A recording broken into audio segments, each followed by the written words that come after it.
Hello, my name is Emma and I've come to play day 3 of Your Boyfriend. This is going to be a little summary. There will be 2 minutes of clips, which has been allowed by Fuboo. So yeah, last episode we got chloroformed apparently. We are waking up in our bed screaming. Right start of the episode. We don't understand what's going on. We're back in his room and we're a bit confused. Our head hurts and we don't know what happened. Bloody hell, something jumped in my face again. And we realised that we weren't alone last night. We have options. Peter, why did he do that? Oh, it must have been a nightmare. We're going to play it off like it has been a nightmare. We think it was a terrible nightmare due to stress. And we're glad that it didn't happen to us. Someone's knocking at our door. We think it could potentially be Peter. We want it to be Peter. They're really bashing our door in. We're rushing to the door and we're disappointed that it's the landlord. He looks quite grumpy. We apologise, saying we thought he was someone else, and he asks if we're being paranoid. We apologise. The landlord doesn't give a shit. He's asking if we've seen Lucy, but we say we haven't seen her. He's being very grumpy, and he says that he's terminating Lucy's contract if she doesn't have any money to pay him. We ask what she's gonna do if she doesn't. He seems quite frustrated. He says he'll work something out since Lucy doesn't seem to have anywhere else to go. We try and close our door, hoping the landlord will piss off, and he's gone. We say we best rush to work so then TK doesn't get upset with us again, and we're complaining about work again. We've made it to the cafe and TK stood in front of us. They say that they've texted us, but we can't seem to find a text anywhere. They're trying to tell us that we don't have work today. We had a break-in. We wonder who broke in. They've completely trashed the kitchen and the boss's office. We wonder if anything's been stolen. TK doesn't know anything. An officer makes a very distressed noise and rushes out, calling an ambulance. He tells us to wait outside. TK's trying to get answers. The officer doesn't seem to want to tell us what's going on at first, but then tells us that they found a body. He wants us to wait outside. TK seems shocked. He seems to be getting annoyed with us. We are outside the diner, and there is silence between us. TK feels bad that they asked for more excitement in their lives. They weren't expecting this. We agree, and hope we don't become suspects. TK mentions that there should be security cameras. Peter hollers out that he's been looking everywhere for us. He is much taller than TK. He says we've had him worried sick, and he hopes they won't blame it on us. We say we're fine, everything's just a bit difficult to grasp. Peter looked really concerned earlier, but now he's looking very annoyed and glares at TK. He asks TK why they didn't wait outside for us to show up, because he didn't want us seeing this. TK said they were getting questioned by the police, and that we weren't answering our phone. We asked if Peter was there earlier. He said yes, that he was going to get us breakfast before work. But he's really irritated at TK because he says that they were supposed to tell us not to show up. TK is starting to snap at Peter. We're going to tell them to knock it off and stop arguing with each other. They seem startled at our outburst. Peter apologises. TK apologises. We tell them fighting isn't making us feel better. Peter asks if we want anything to eat or drink. We give him money and tell him to get something for the 3 of us. He doesn't want to take our money at first, but takes it and then wanders off. Says that we're kind and looks at us dreamily. Says that he's going to be right back. Dear. TK doesn't like Peter. We stand awkwardly in silence, and TK hopes it's not someone we know. We wonder if it's Lucy, since we haven't seen her for a while. We push TK aside and charge in to the diner and make our way into the kitchen area. We're panicking, thinking it's going to be Lucy. It is in fact the landlord. TK comes and calms us down. We say the landlord shouldn't go down easily because he was such a big fucker. TK walks us home and says that they will check on us tomorrow if that's alright. We tell them no and that will be fine. Or you can choose to say that you do want them to check on us. We tell them that we will give them a call later. TK says that they hope that we'll be back at work soon because we can't pay rent without working. We say thanks for everything and then leave. We are back in our apartment. We don't realise that there are two people in our apartment. Someone comes to comfort us, and it's Lucy. She seems very concerned. Peter walks up and then gets in between us. He says to give us some room, that we've had a traumatic day. Lucy looks irritated at Peter. Lucy can't believe that Mr. Williams is dead and doesn't understand who would want to hurt him. And says that he didn't deserve to go out that way. We agree. And she's confused at why his body was at our workplace. Peter sits us down on the sofa and kisses our head sweetly. And tells us to relax, that he'll get us something to drink. Lucy sits next to us and puts her hand on ours. She's worried but doesn't say anything. We say we barely knew what his name was, and we're quite shocked. Peter tells us not to dwell on this. He gives us a glass of water and sits himself down next to us. We say we saw him this morning, and we don't understand how this could happen in such a short amount of time. Peter breaks the fourth wall and says that it's lazy writing. Lucy feels bad that she said some pretty mean stuff to the landlord. Peter seems quite irritated, saying that she was dodging him. Why does she feel sympathetic? And he bets that she's actually happy that he's gone. Lucy gets irritated at him, and Lucy is getting very annoyed back. This will probably be the clip I choose. Yes, they're just arguing back and forward. And we tell them both not now. We can take sides at these arguments, but I'm just going to be a peacekeeper. We say Mr. Williams just got murdered and we don't need them to at each other's throats. She says that she understands us.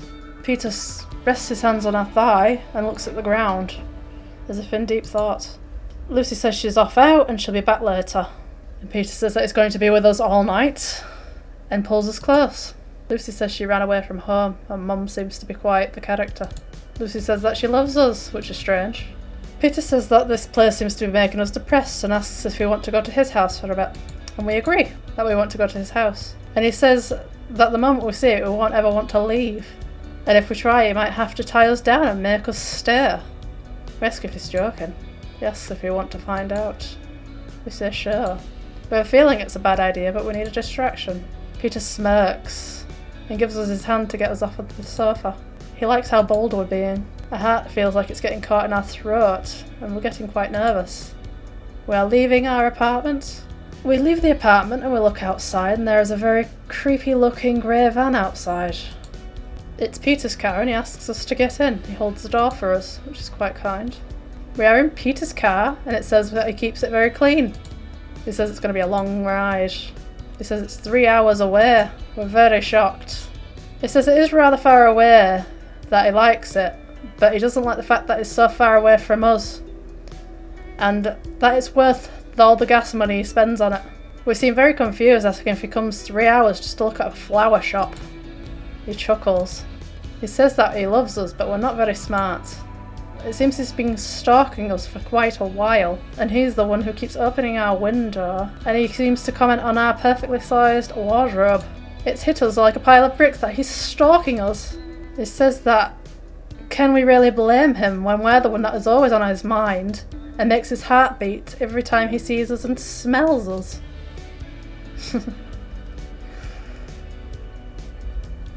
He tells us that he's mad and that he caresses our skin while we sleep and grinds against us, and that it's not enough anymore. He needs to feel us from the inside. That's a song. Is it 9 Inch Nails? That's what he wants to do. We're very confused. And he says he is opening his heart to us and being honest, and that trust matters in a relationship. And he's sick of keeping all of the secret. He's loved us ever since he first saw us at the diner. And he's wanted nothing more than to storm into our diner and do the dirty dance in front of everyone that was sat there and trying to enjoy their cheesecake. But he didn't know how to properly approach us. So he had to follow us instead and study us, and then catch us when we were finally alone. He says the park was the perfect place to approach us, and it didn't go as he planned it to. But he finally got to introduce himself. He looks at us with a dark glint in his eyes. And he says when he gets us to his place, he's going to show us how much he's been dying to get us to himself. We're going to say, oh, okay, but we can try and jump out the van.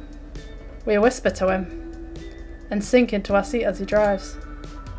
We don't know if we're more disgusted by his confessions of his stalker-like behaviour, or what he's done to us in our sleep, or the fact that we're quite turned on by these actions. Peter likes our response and caresses our thigh in an eager motion. He says he knew we would understand. We feel shivers go through our body as his hand goes further up our leg. We are quite worried now that we're stuck inside a van with our stalker. We don't know what we're getting ourselves into. The van goes over a bump and a knife with blood all over it is seen in the glove box compartment thing. We ask what this is. Peter doesn't respond and just closes it back up. He says it's unimportant and not to dwell on it. We ask if he's the one who killed Mr. Williams. He's getting irritated with us and then proceeds to knock us out, and that made me jump a little. He tells us to go to sleep for the rest of the trip and that we'll be home soon. And that is the end of day 3. Must I be blunt? Dead weight? Little miss, I've spent all my money on crack. Pay my rent for me again. Hey, eat my ass, you little twig. No thanks. I don't eat out slugs who might be carrying someone. Oh dear. Stop arguing! You two, not now. Mr. Williams just got murdered at my job. I do not need you two at each other's throat right now. You're right. Tensions are rather high right now. Peter goes silent, resting his hand on my thigh and eyes to the ground as though in deep thought. Anyways, I gotta head out. I'll be back later tonight. I trust your man will be keeping you company, right? She asks, looking over to Peter. All night. He reassures, wrapping an arm around me, pulling me close. All right, chin up, sweetie. It's always darkest before the dawn, like my mum always says. Before she started eating glass. Oh dear. Jesus, what kind of parents raised you? The kind I ran away from, obviously. She says with a slight chuckle before making her way out of the door. Love ya. Since when? Since when? You bloody weirdo. Peter comes over and sits down next to me, wrapping one arm around my shoulder and tugs me close against him. This place is making you depressed, darling. Why not stay with me for tonight? Help get you to get your mind off things. I suppose so. I never actually saw your place. Oh, we're going to Peter's house. Darling, trust me. The moment you see it, you won't want to leave. And if you try, I'll just have to tie you down and make you stay. Oh, risky. Are you joking? You want to find out? Sure. I say with a hesitant tone. I have a gut feeling that this is a bad idea, but after everything that's happened today, I need a distraction. A smirk curls on Peter's face as he stands up from the sofa, extending his hand to mine, and helps me up off the sofa. So bold. I like it. I swear I feel my heart getting caught in my throat as I realise what I'm getting myself into. Peter takes my hand and leads me out of my apartment. I hope you enjoyed that. I can't wait until we can actually, fully play the game all together. But yeah, this game is on Patreon. You can pay just £1 if you want to play it yourself. And I hope to see you again soon. Take care of yourself. Bye bye.